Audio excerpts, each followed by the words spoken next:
सीख जाओ वक्त पर किसी की चाहत की कदर करना, कहीं कोई थक न जाए तुम्हें एहसास दिलाते दिलाते।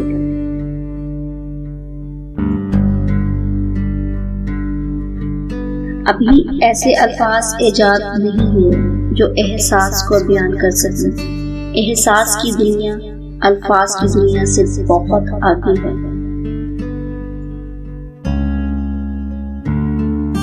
एहसास का तर्जुमा नहीं हुआ करता और जो इंसान बेहिसी पर उतर आए उसके सामने आप अपना दिल निकाल कर रख दें, उसकी बेहिसी में फर्क नहीं आता।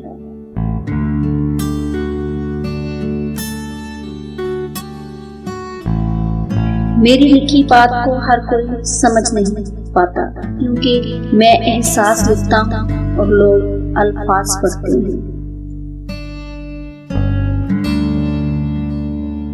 सबको खुश करने के चक्रों में अपनी खुशियां तो कहीं खो जाती हैं।